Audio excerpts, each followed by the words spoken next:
ง่วงมากให้มาอยู่เนาะ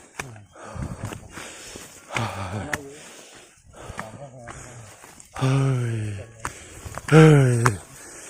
แล้วคือขนาดนั้นคือจุนวะโย่มันกูมีใจเจอไปใกล้อ่ะไปใกล้คนหุบสต๊อก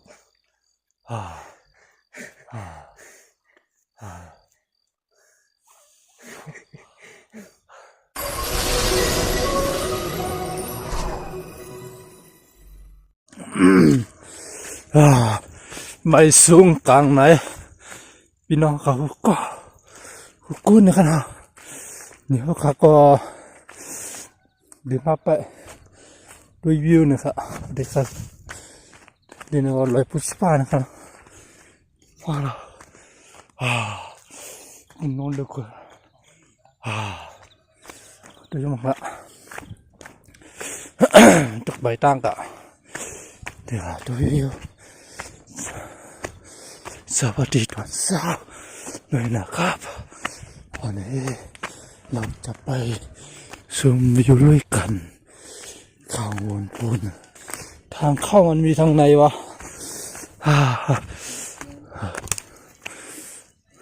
มี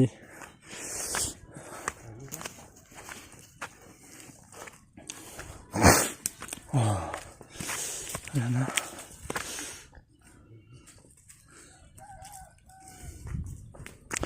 อันนี้ก่อนเรากำลังเดินทางไปทางนี้นะครับ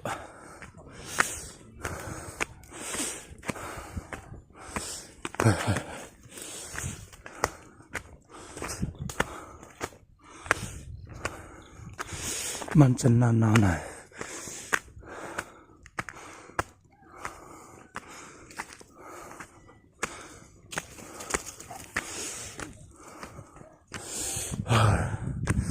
อะไรเนี่ยโอ้ my god เฮ้ยโย่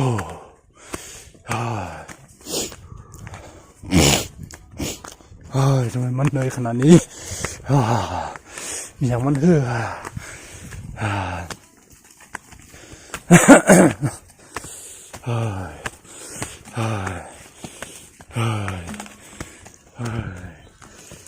เราเดินทางขึ้นไปบนป่า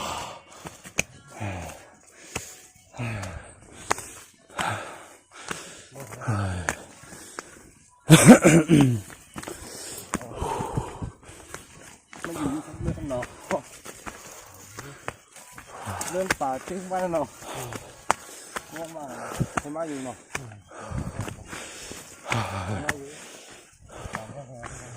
เฮ้ย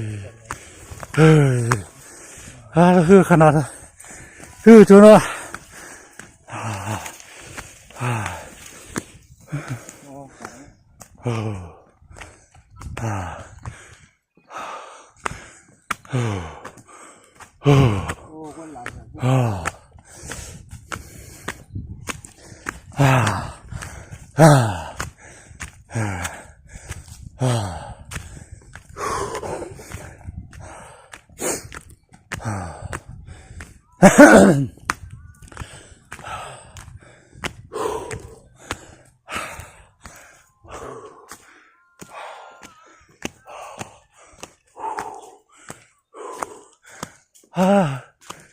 หนาวเลย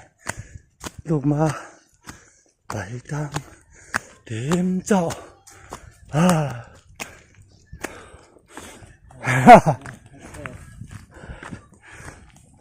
เรื่องป่าอยู่หมายก็อะไร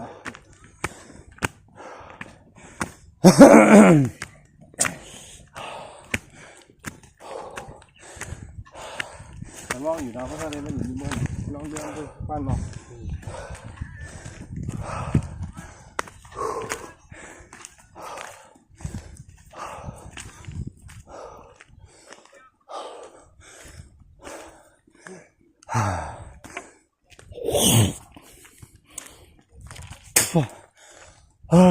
อย่า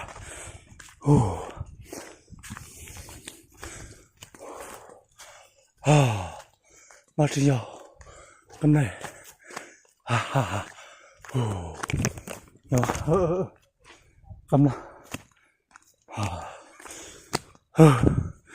ฮ่าฮ่าฮ่า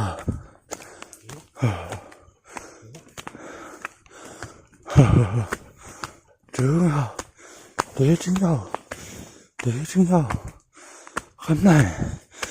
哎，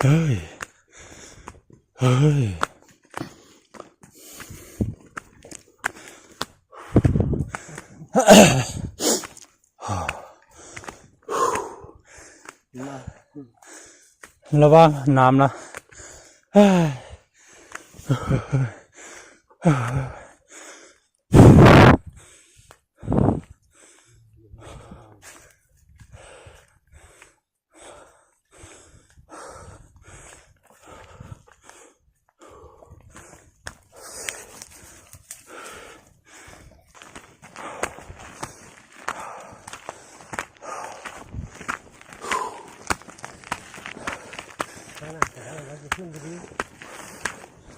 อะไรเนี่ยเฮ้ยโย่ บ้านกูมีใจว่า เจอ ไปใกล้อ่ะไปใกล้พวกหุบสต๊อก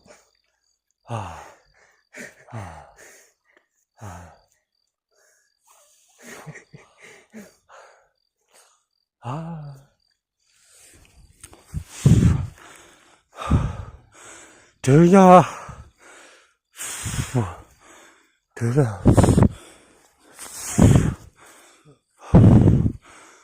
ข้าววน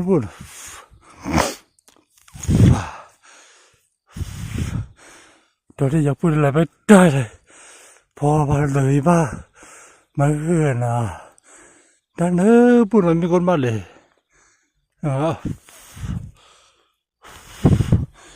ไปเรียนแล้วนะครับเนาะมีคนมาเลยกันเนาะต้องเหนือบนกันนะมันอะไรมันเหื่อนะมันหลัดซ้ำตันคืออะไรต้องบนกันเนาะไปเรียนแล้วนะครับนะมาต้องเหนือบนในศูนย์เรือที่ไหนอีกนะครับเนาะแต่ยังสุดเราเราบนก็ว่าทำกลางบนกันเนาะมากาได้เอาได้รับบนกันเนาะนั่นนะนะ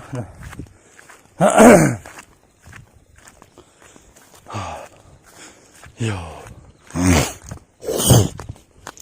ช่วยกันตัวเนาะ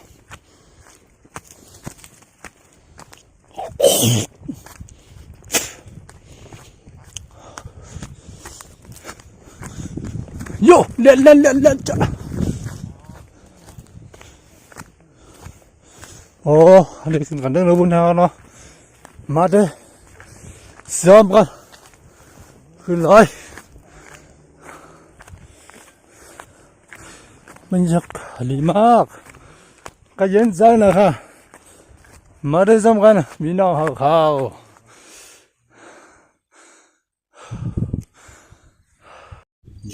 อยู่ตอนนี้ในเขตประชาชนลาวครับ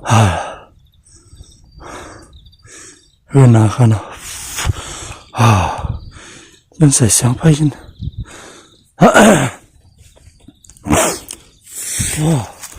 อย่าไปดิโย่สุดยอดไปเลยตะวันกำลังจะออก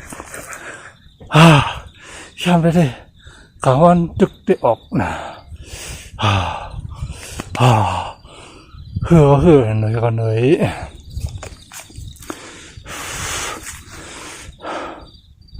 ใกล้แล้วครับใกล้ขึ้นแล้วก็ใกล้จะออกแล้วครับตลอดใกล้จะออกแล้วครับรอยจะกู้ไม่ต้องบุญนะต้องบุญไปละไปหรือไม่ไปสายเราไปอ่ะไปนั่งหมอข้างนั้นบ้านประชาชนลาวครับที่เห็นแสงไฟอยู่ข้างล่างครับเดี๋ยวตั้งใจบนเกาะเดี๋ยวเป็นเมืองลาวนะประเทศลาวอยู่ข้างล่างประเทศลาวเนอะดาวมันกำลังจะออกแล้วนี่ยังไงนี่ฮะ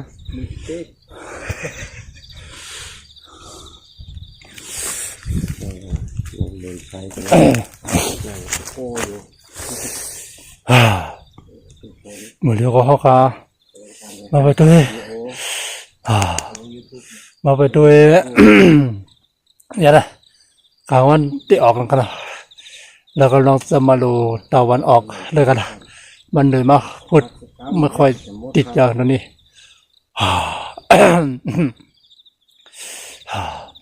เนินขึ้นลอยมาก็มันเหนื่อยไปขึ้นลอยมาก็มันก็คืออีนกันนะนี่แหละ ผลงานที่เสร็จดีกัน กุมได้เลยน้ำไหมครับนะนั่งเนื้อผมก็มีครับต้องเนื้อผมก็มีครับ ทำโมเดลมาเป็น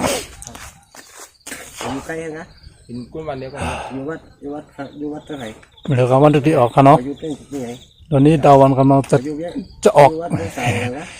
ไปยังหันว่า ของวันที่ออกคำเดียวเนาะเอาขามาไปด้วยจังครับ เดียวกันนะครับกุ้งเยี่ยมเลย แล้วเอาเลยตัวน้อย2 คนเนาะ กุ้งน้อยกุ้งทำบ้าน อยู่ที่ไหน ทำบ้าน ด้วยจังครับเราคำเนี่ยเขาวันที่ออกเขาขาถ่ายไว้ครับถ่ายไว้ครับมันจะจำกันตั้งกองไว้ครับนะคำเต็มเลยครับ จะทำบ้านเห็นข้าวไป พอดูเจ้าผีบ้าดู แล้วเราฟังว่าน่า ก็มาเห็นก็ไปเอาฝั่งเล่าหน่อยเลยไปที่กำลังหน่อย ต้องไปลงพุ่นนะ ตั้งพูดว่าได้เป็นหมอกเป็นโมเนี่ยครับนะ ไปก็หาย ที่เป็นหมอกหมดเลยข้างล่างนี้ ขันไปมันใกล้นี่ เขาทำต้องเขียนลูกน้องจากวิชาไปเพราะเขาหื้อคนที่เขาที่เดี๋ยวน่าจะหื้อเนี่ยเอาไก่จอกไปหื้อ เป็นก็ถ้าขำบ้าเข้าไปคนเดียวกันก็จะ แต่คนเดียวอันตรายเขาก็ไปอยู่กับพี่ปั๊บ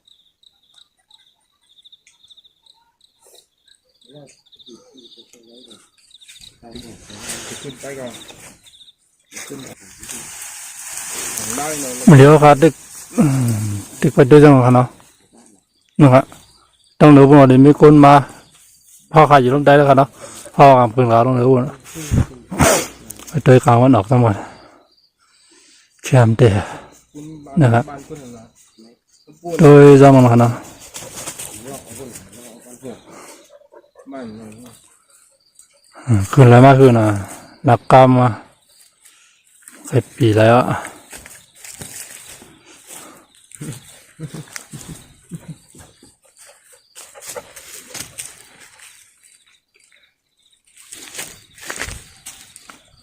อยู่ในเมื่อกี้เนี่ยทุกคน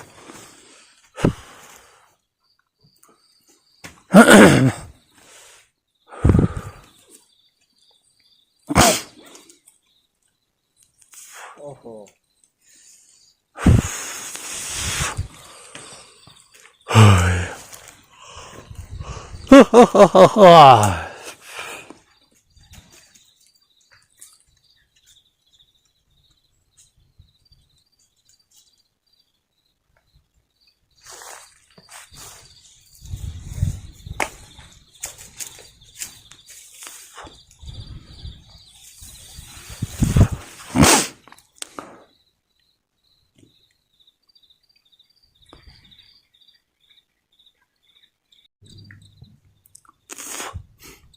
มาเร็วก็กลางวันได้คืนเยอะนะครับไปด้วยกันครับฟ้าแล้วตั้งตายปุ่นนะครับเป็นหมอกเป็นมวยหลายๆครับเนาะ เป็นหมอกเป็นหมวย เป็นก้อน นะครับเนาะตั้งแต่วันนี้เป็นเมืองลาวกันนะเนาะแล้วตอนนี้ก็ตะวันจะขึ้นแล้วข้างล่างบนก็เป็นหมอกหมดเลย ไม่เห็นประเทศลาวแล้ว ข้างบนก็จะเป็นอีกที่โซนวิวจุดหนึ่งที่นี่จะเป็นภูชีฟ้าจังหวัดเชียงราย ตอนนี้กำลังมา อะไรนะกำลังจะมาดูพระอาทิตย์ขึ้น ตอนนี้ก็อากาศเย็นมากหนาวมากๆเลย ประมาณ6 โมงเช้านี่แหละไม่มีอะไรมากหมดแล้วก็มาอยู่ที่ร้อยภูชีฟ้าเมืองเชียงรายนะครับนะเมืองไทยนะครับมาโดยกัดวาครับนะกลางใน6 โมงนะครับมาไปด้วยจังหวัดเขาเนาะ หลังๆก็เนี่ยก็ได้เป็นกลางวันดึกได้คืนกันนะมาด้วยกลางวันคืนลมก็เย็นดีมาดูตะวันตกอากาศเย็นเย็นเนาะ ลงยูทูบ มาเที่ยวกันได้ พี่น้องเขาเฮ้ยพี่น้องเขามาเดียวกันเลยกันนะพวกใครมาได้ผมใครบ่มีเดินทางมาอะไรนะครับเนาะขึ้นนะครับขึ้นร้อยมากก็นะครับหายแต่แล้วมาเดตึกนอนลูกให้ครับนั้นตื่นมาบอกขามองคายนะครับพอตื่นล้าตื่นตันอะไรฮะนะขามันขึ้นเนี่ยนะเดี๋ยวตื่นแล้วเจาะเดี๋ยวก็ได้มันนอนนะครับใครมาหันขามันขึ้นจึงไหนนะครับนะเดี๋ยวมานอนเดี๋ยวก็ได้ตื่นเจ้าอีกหนึ่งมาขามองเนี่ยว่าอะไรนะครับเนาะ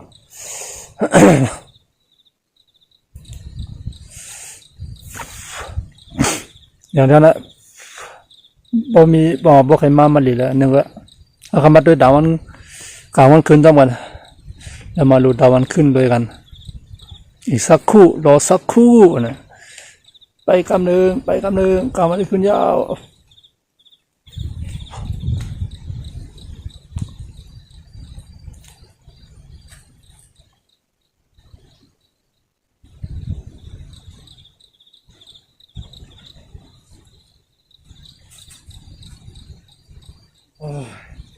ครับทำงาน นั่งเลยถ่ายทุกคน ถือแค่ฟังอิน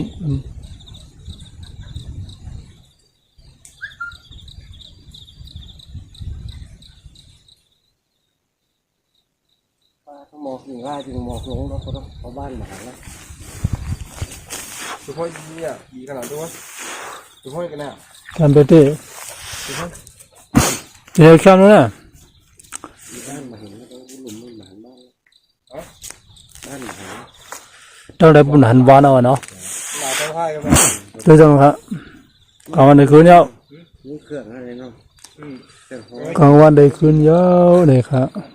แบงค์ด่านที่เขาจับกล้องนะเดี๋ยวกล้องใส่หลุมนะ นี่ก็ มาเหมือนกันแล้วครับว่ามันตั้งกันได้นานด้วย เอาไปเอามาโทรศัพท์ตกแล้ว มาเหมือนกันแล้วครับบางปุ่นพวกจะป้อมหันตั้งวันอ่ะเลยแล้วเนี่ยมึงแรงอ่ะตอนนี้ก็เมื่อกี้เรามาไม่เห็นเส้นไม่เห็นถนนเลยได้ภัยมา อันนี้ก็เริ่มเห็นแล้ว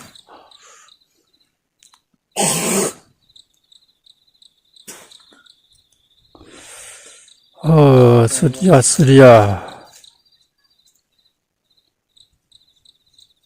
มันจะขึ้นตอนไหนวะยังไม่ขึ้นเลยไปยังไม่ขึ้นเลยไปขึ้นอะไรไม่ได้ขึ้นแล้วนะเนี่ยนะครับแคบถ่ายยาว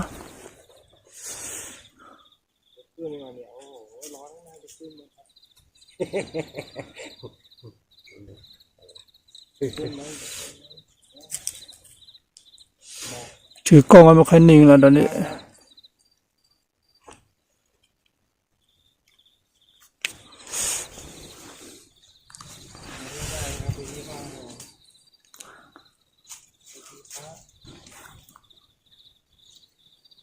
เดี๋ยวท่วมเดี๋ยวหมอกจะท่วมนี่มั้งนะ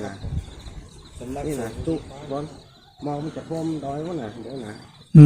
ผมจะมาหาแล้ว ยังเป็นหมอก ประหยัดน้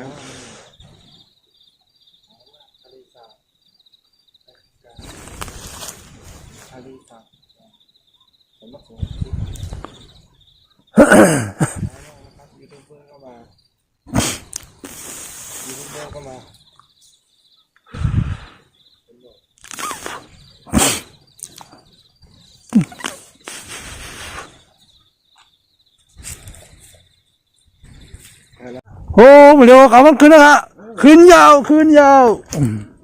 ในบุญอ่ะเห็น นะครับพี่น้องเขาเดี๋ยวกลางวันขึ้นยาวนะครับไปดูมาแล้วมื้อนี้ก็กลางวันเดี๋ยวเจอคืนกันเนาะ นี่นะครับน้อง กลางวันเจอคืนยาวตอนนี้ตะวันก็เริ่มขึ้นแล้วนะครับเรามาลุยกันเรารอมาตั้งนานมารอตั้งแต่5 โมงตอนนี้ประมาณ6 โมง 6 โมงกว่า6 โมงปลาย6 โมงครึ่งนี่แหละมั้งเรามาดูตะวันขึ้นเลยกันนะเดี๋ยวเขาเข้ามาด้วยกลางวันขึ้นจำกันไหนคะเนาะไปเต็มไล่พวกนะครับไปดู5 โมงพวกนะครับ6 โมงเหมือนใน6 โมงปลาย6 โมงค่ายเนี่ยครับเยอะนะครับแคมเตะเนี่ยครับเนาะโดยจอมกันมาอยู่เนี่ยดูพี่มาอยู่ที่เก่ากันเลยลูกปลาขึ้นนู้น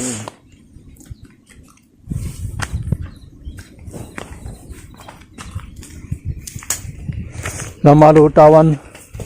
ขึ้นด้วยกันเยอะตอนนี้ก็เรากำลังหาที่เหมาะ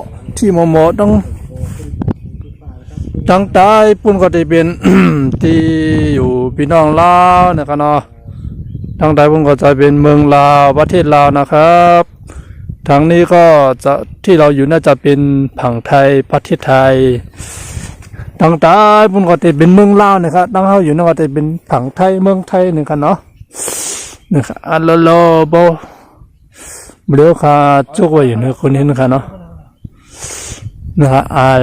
ลมพิวนะครับเนาะอากาศเย็นมากเลยทางนู้นก็จะเป็นอีกมุมนึงนะเราไม่ขึ้นไปแล้ว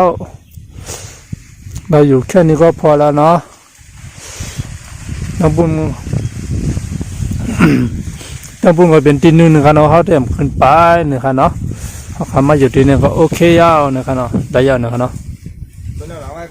นะครับ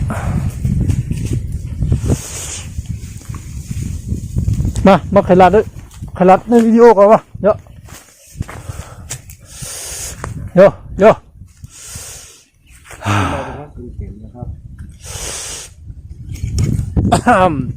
เขามาไปโดยจำกันนะเดี๋ยวมันจะคืนกันนะอย่า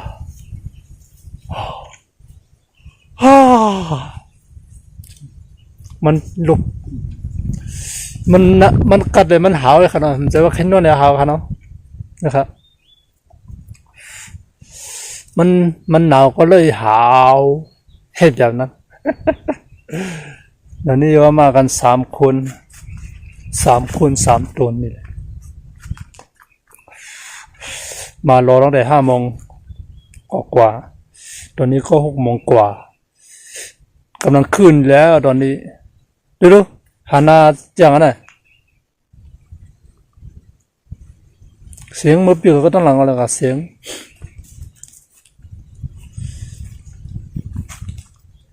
ก็บอกหันตะวัน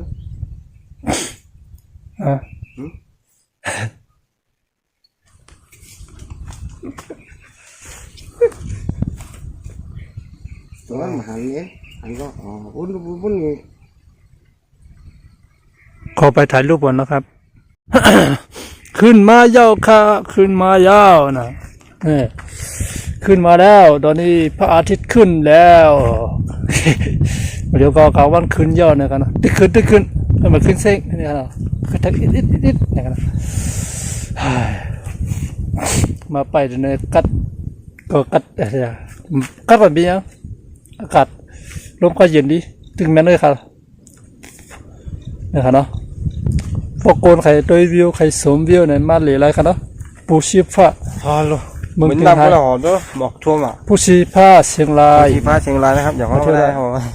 ป่ะเนาะตอนนี้มาเที่ยวที่ไหนนะพูดหน่อยสิเขากูกว้างเนาะเรามาดูตะวันขึ้นด้วยกันเขามาดูด้วยกลางวันขึ้นจังหวัดเดี๋ยวไกลครับตึกขึ้นเดี๋ยวถ่ายยิบถ่ายได้หันหน้าเจียงนะยิบถ่ายมาเลยนะครับจุกกันเลยจุกกันเลย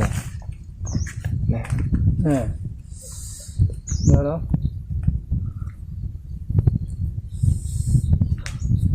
วมาเลย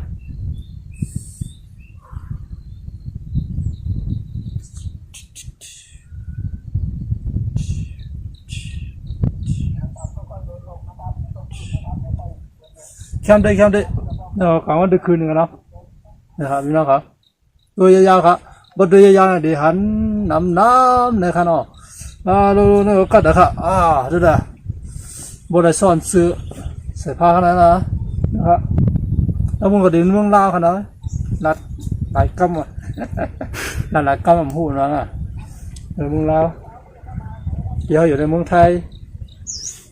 เข้าใจทั้งนี้จะเป็นฝั่งไทยทั้งพูดจะเป็นฝั่งลาว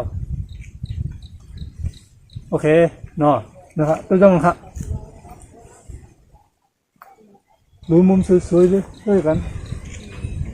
นี่ด้วยอากาศ โผล่ขึ้นมาแล้ว ไอ้นี่อ่ะระวังนะ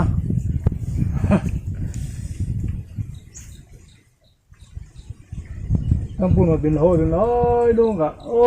สูงเด็ดสูงกว่าแคมเปเดียว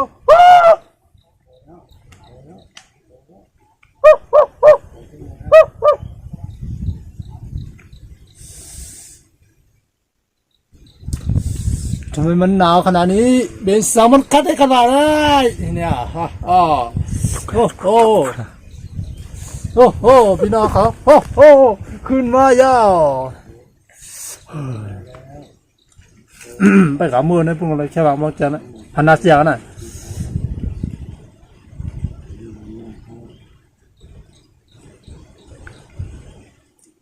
ดูตะวันตกเลยกันจ้าโอ้โหขึ้นมาแล้วโอ้นะ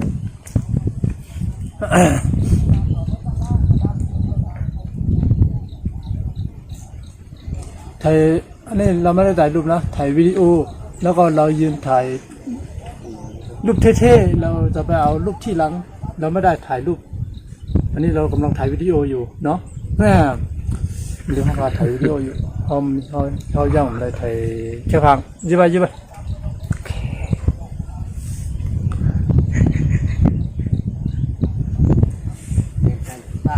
เอาละโอ้โจสุดยอดแคมเตะ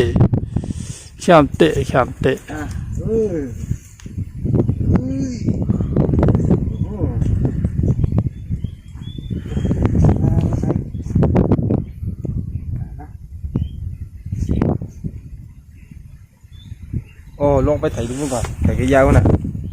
ลงอ่ะ ถ่ายรูปกลางวันคืนเนี่ย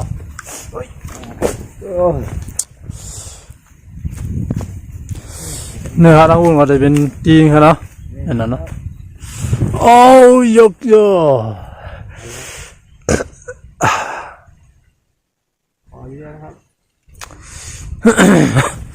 ไปตื้อมองกล้องหน่อยดาวันมองกล้องหน่อยนี่1 2 3ยูมี1ค่ากลางวันค่าไอ้นี่นะ1 2 3ยูมี1ลูกเขาถ่ายรูปนะลูกเขาถ่ายรูป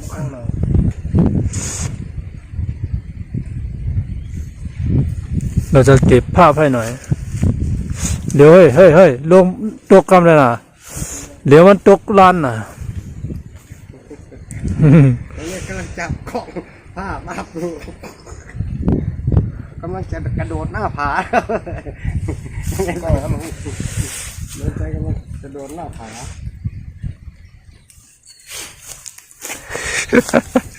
เก็บภาพไปถ่ายวิดีโอไปถ่ายมาได้หรอถ่ายมาได้มือเขาจะยิ้มเลยถ่ายมาเข้มๆเอาเท่ๆอ่ะเข้มๆ จุกหลอมนั่งให้มันพวกเที่ย นั่งอันกันมันนั่ง ถ่ายให้ถ่าย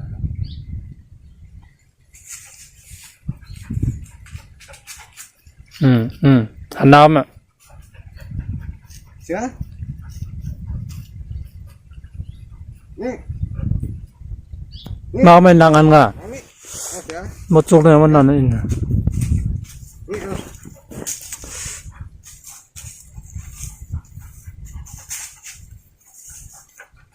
ให้หน่อยเยอะ เสือ เนี่ย ดูดอนขึ้นเลยกันตอนนี้ก็ขึ้นยังขึ้นแล้วเมื่อเดี๋ยวก็ด้วยเขาวันขึ้นจ้องมันในขณะวันในก็ได้รับการจับผักอยู่นะอ๋อ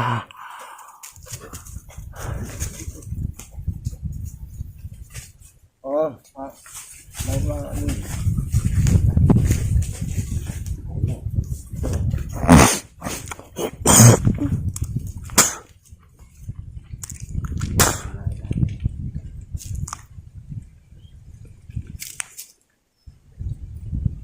แต่มันก็ไม่ขึ้นเอ็มชาหรอกว่า ข้ามองล่ามันได้ขึ้นแล้วกันเข้มนะมันขึ้นเข้มว่าถ่ายวิดีโอก่อนแล้วก็ถ่ายจังครับนี่ครับเนาะเข้มนะครับเลยโอ้พวกผมตัวยาวๆนะเลยหันน้ำมันเลยนะจะเป็นการมันขึ้นขนาดนี้นะเฮ้นี่นะหมุนยางการมันขึ้นมาเนี่ยครับการมันลูกบุญของบ้านเลยนะครับเนาะโอ้กัดเหมือนเขาว่าอยู่เนื้อจิ๊กลอยเลยด้วยลงกับดังได้นะครับเนาะนะครับแต่เดี๋ยวเราหันการมันขึ้นอะไรการขึ้นลอยไปขึ้นลอยขึ้นมาเลยครับนะขี่ก้าขนาดอะไรไปขึ้นแล้วนะการตั้งการนั่นป่องตั้งสังเกตป่องเลยไปขึ้นเร็วนะครับเอาหนักแข็งแล้วครับหนักแข็งแล้วครับเราสุดยอดเข้มเตะเนี่ยบุญห้องก็ว่าสุดยอดเนี่ยเข้มเตะเนี่ยเข้มเตะคำไทยว่าสุดยอดคำไทยว่าเข้มเตะเนี่ยว่า สุดยอดเลยร้อยผู้ชีฟ้าเชียงรายเข้มเตะเนี่ยว่าร้อยผู้ชีฟ้าเมืองเชียงไฮ้เนี่ยว่ามันอยู่ที่ในจีบิงเชียงไฮ้นั่นขนาดเนาะ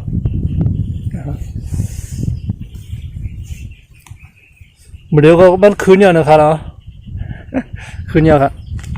คืนเยอะก็เขาพามาถ่ายซีเนี่ยครับเนาะบอกคนนั่งขนาดนั้นอ๋ออย่างนั้นบอกว่ามีของกินหรือว่ามาเอาของกินมาทำให้กินเห็นไหมแล้วก็นั่งอมเล็ดนั่งตัวกลางวันเนี่ยครับเนาะมานั่งที่100เนี่ยก็ตั้งกินตั้งตัวนึงนะสมวิวตัววิวนึงนะตัววิวตั้งกินตั้งตัววิวสมไปกินไปเนาะถ้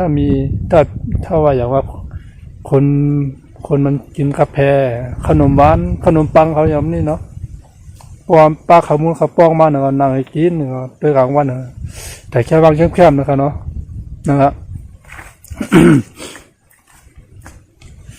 เนี่ยครับเนาะแต่แค่บางเข้มๆตากป้องนั่นนะเนาะอันนี้ไทยแค่พักนั่นป้อมหมอไทยเงาเขาก็ไทยขายนั่นก็ค่านี้แล้วนี่ไทยลูกก็สร้างภาพไม่ค่อยเก่งแล้วก็ไทยไปอย่างนั้นแหละเนาะแล้วนี่สร้างภาพไม่ก็พอดีอยู่นะพอดีพอใช้ได้อยู่สร้างภาพของเรานี่สร้างภาพตัวเองนั่นแหละเนาะว้าวเดี๋ยวนี้อากาศอุ่นดีมากเนาะตอนนี้ก็มือเดียวก็เข้าค่าที่อ่อนกันกระไร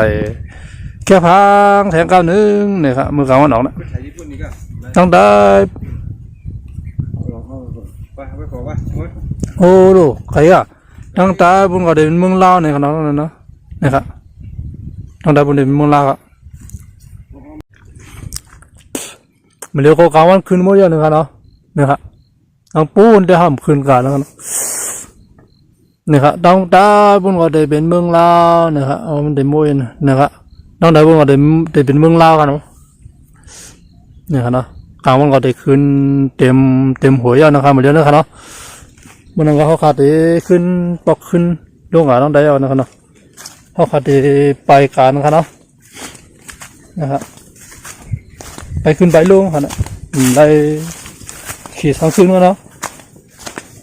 เลยมาอยู่ในจิ๊กล้อนะครับปุ๊บว่าเขาลงกันตั้งใจพวกนี้ก็จะเป็น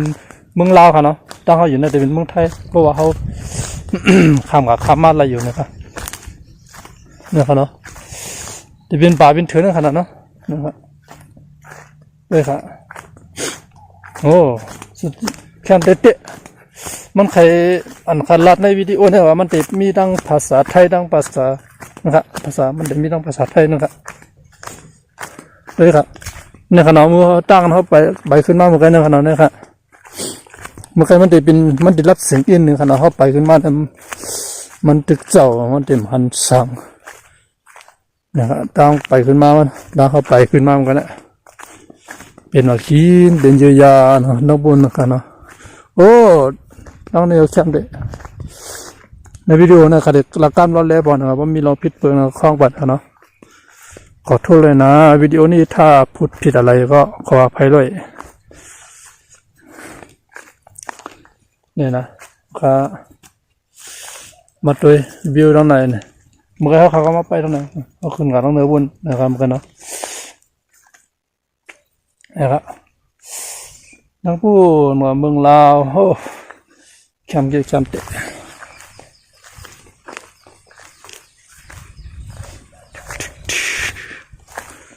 โอ้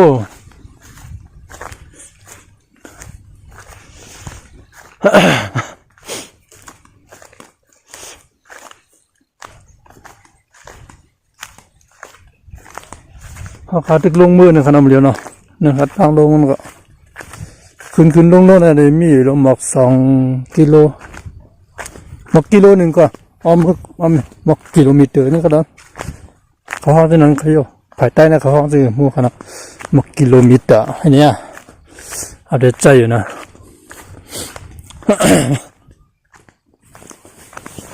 ในวิดีโอนะว่ามีตีลองลัดพิษลัดเบิ้งในก็คล้องบันกันเนาะในคลิปวิดีโอนี้ถ้าว่าพูดผิดอะไรก็ขออภัยด้วยนะท่านผู้ชมทุกท่านทุกคนเนาะอันนี้ก็เราก็ถ่ายบันแบบมาถ่ายรู้ให้กันดูยาวๆนะไม่ต้องเบื่อกันพี่น้อง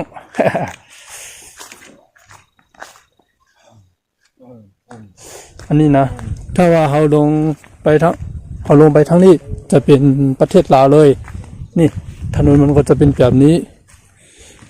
นี่นะถ้าเราลงไปทางพอเราลงกับน้องบุญเราเดินเมืองลาวเนี่ยครับลงบนน้องบุญครับเนาะเนี่ยบนเราแคมมาเฮอยู่กันเนาะบนเรามาเฮอยู่เปิดกูเข้าไปลงรถนั่นกันเนาะบนลงรถอะไรครับจริงลงร้อยครับเอาร้อยสูงนั้นเลยตั้งแต่เมืองลาวนะครับโดยดังสภาวะดังกัดเย็นจอมหอยจอมร้อยนะครับเมืองเขาก็น้ำนะครับเมืองเขากับดังเนื้อบุญกันเนาะเวลาดังเนื้อบุญดินนั้นได้ห้ามขึ้นกันเนาะห้ามขึ้นกันดินไหนกันเนาะเอาขึ้นกันภายใต้ไหมนะครับตั้งนั่งขันเอาอันเข้าไปขึ้นมาเหมือนกันตั้งบุญกันเมื่อกี้มันจอดนั่นกันเนาะโลนะครับตั้งบุญเขาไปขึ้นมาเหมือนกันนะครับเขาเตรียมประเด็นเนาะเป็นดิมันปิ่นโผล่มันปิ่นโผล่เนี่ยครับเรายอมนะครับพี่น้องครับโดยจอมหมอนจอมสภาวะมึงเนี่ยครับจอมมือจอมลอยนะครับเราขามาโดยจอมสภาวะจอมกันจอมมือจอมลอยนะครับอันละแคบนะครับโอ้เรียกทำได้สุดหรอถ่ายแค่พังมีหางแค่พังนั่นก็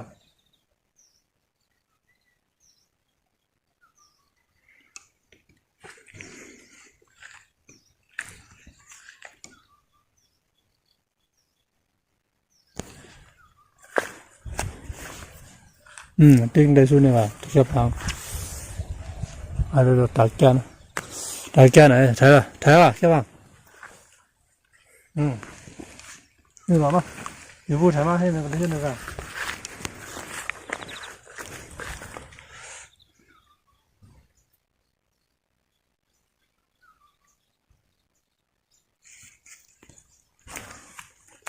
แกอะไรอ่ะนี่นู้ไอ้มาเอาสมจานครึ่งโดยหรอ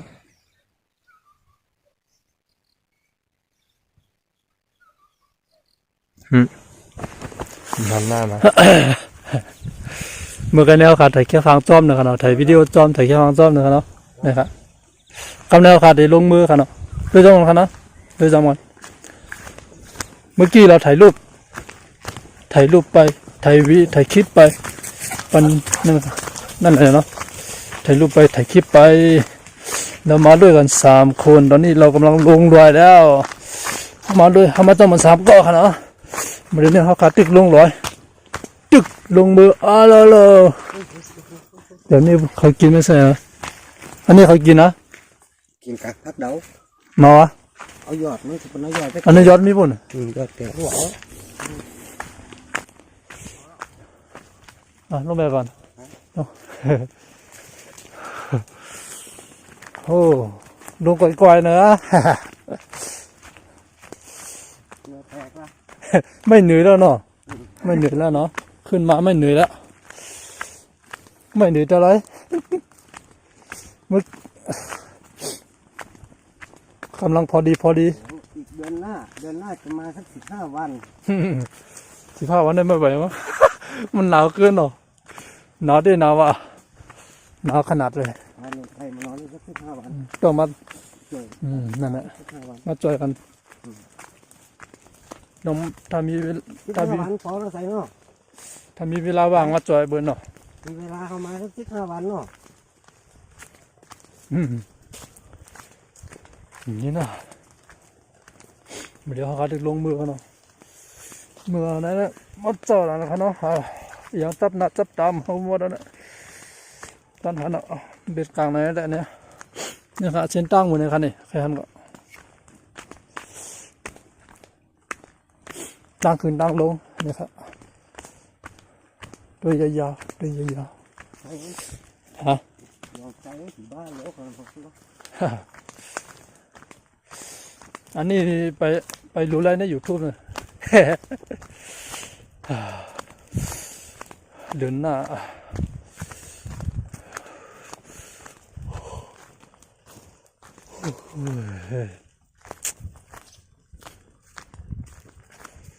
ทำไมอากาศมัน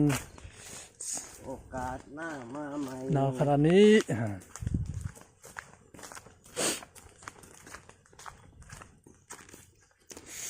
นะครับตั้งดูงอมนี่ครับเนาะนี่เดี๋ยวเป็นคนไถนี่ครับ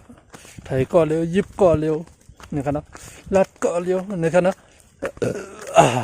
ต่อครับ คนไถก็บ่มีเขาก็รู้ให้ทางก้อยนะครับเนาะให้ทางก้อยเตียงทางก้อยตัดทางก้อยหมดครับนะง่ายอันนั้นหยาบมันก็หยาบง่ายมันหยาบง่ายแล้วครับนะครับเนาะมาเหลือไรขนาดว่าใครมากก็เนี่ยก็ได้เป็นตอนเขาลงกันเนาะตอนเขาลงตอนเขาคืนก็ไถปันน้ำเมื่อคืนได้มาเสียงถวยใจก็ได้แห้งอินนั่นก็เสียงถวยใจแห้งอินก็ปวมันหือเมื่อลงได้มันพอหือเนี่ยเนาะน้องเขาก็หรือในป่าในเถื่อนเนี่ยขนาดด้วยดาวลงมาบนนั้นขนาดเนาะหาหนูใครอยู่เนาะจะมาเอามือตรงนี้ป่ะเนี่ยต้องมาลงกัน ได้กับเท่กับใคร ตรงนี้ล่ะน้ำบุญดาวขึ้นมาเหมือนเจ้านึงกัน ได้คือจังได้กันแน่ ตรงนี้ก็บอกนะมันเป็นเส้นดาวอยู่น้ำบุญเดี๋ยวลงขึ้นมาเหมือนเจ้านึง ทำให้เหรอ เขาขึ้นมาเหมือนเจ้าอันนี้เขาลงไป มันมีทางลงนะแต่ถ้ามันออกได้นะ มีว่า มันเปิดก็ว่ามันเปิด ลงไปก่อนแล้วลงไปพอหัวกัน เขาคือลงจะต้องนี่อ่ะ นั่นนี่น่าจะเป็นคนวานก็ขึ้นนะ แค่ปิดนะ ฮะ ตอนที่ชาปิดนะ ปิดเหรอ มันตอนเราปิด คุณได้อ่ะตั้งนี่เอาให้คุณว่ามันเจ้า น้องพอ มาตรงนั้นกับแม่ มือเจ้ามารับบุญกัน ตรงนี้ ปิดทางนู้น ฮะ ปิดทางนู้น ตรงนี้ก็ให้คุณมาเจ้า เอา ตรงนี้ เอาคนทุกคนใจ เขาปิดเหรอ ตรงนี้อ่ะให้คุณมาเจ้า นี่กะ น้องไป ไปละ ที่เบ้าไอ้ ฮะ ที่เบ้า นี่ไหน เบ้าได้ไหม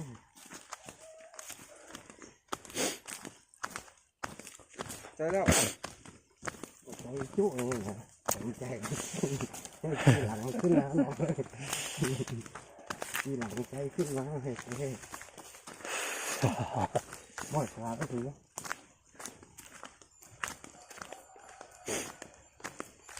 เมื่อกี้ว่าจ่ายโคตรตรงนี้หมดเลย ไปตะพุ่งอันตรายก่อนคือกดตก มันสูง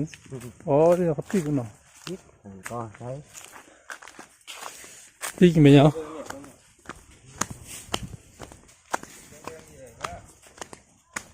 โอ้โหนี่ครับเนาะตั้งนี้ก็ได้เป็นวัดนี่ครับนี่ครับทั้งนี้ก็จะเป็นวัดจะเป็นสำนักสงฆ์ใครจะมาเที่ยวมาทำบุญก็ได้เนาะทางปูนก็ทางนั้นก็จะเป็นหมู่บ้านอันนี้เขากำลังสร้างนะเนาะแซะไม่รู้ก็บนทึกเช็ดย่องใหม่นะครับเนาะนั้นที่นี่จะเป็นสำนักสงฆ์นะสำนักสงฆ์พุทธิฟ้านะครับหนาวถ้ามันมี ถ้ามันมีอะไรก็คลิปวิดีโอนี้จะขอจบลากันตรงนี้นะครับเราท่านผู้ชมว่าเจอกันโอกาสหน้าเนาะอย่าลืมกดไลค์กดแชร์ช่วยเป็นกำลังใจให้ครับผมเลยนะคลิปวิดีโอหัวหน้าก็เขาขาดไปคือดูว่าดินนายกค่ะเนาะอย่าลืมกดไลค์กดแชร์กดติดตามไว้บันเจอกันแซ่บนเพจนะนำคันเอาได้เป็นแห่งใจดอนดาคนเฮ็ดวิดีโอมันออกมาใหม่ๆทางนั้นเนี่ยค่ะเนาะมีเราสั่งเสียมว่าเตรียมบันคอนถึงเตรียมมันคำคอหันถึงความคิดเห็นกันมาได้นะช่วยความคิดช่วยเขียนความคิดเห็นหรือว่านั่นแหละความคิดเห็นนั่นแหละคอมเมนต์มาได้ ช่วยคอมเมนต์กันมาเยอะๆนะจะได้คุยกันมีอะไรจะได้คุยกันเนาะจะแต่บันคอนถึงมันน้ำๆคันเนาะเขาจะได้หลัดต่อกันอะไรคันนะตักมาได้กันเป็นสังอะแต่มันคอนถึงมันนะครับมีจึงคือเนี่ยก็หลัดกันเลยคันเนาะแต่ก็ทุกวันไปทางกันเนาะไม่สูงค่ะมีเราได้เขาขับมีวิวกันเนาะเขาขับตัววิวในวันในจอนึงกันเนาะนะครับ บนดึกสั่งพลาใหม่ก่อนเขาเตะปีกวิดีโอเนี่ยโดยบนสั่งพลาใหม่โอ้เดี๋ยวแก้มได้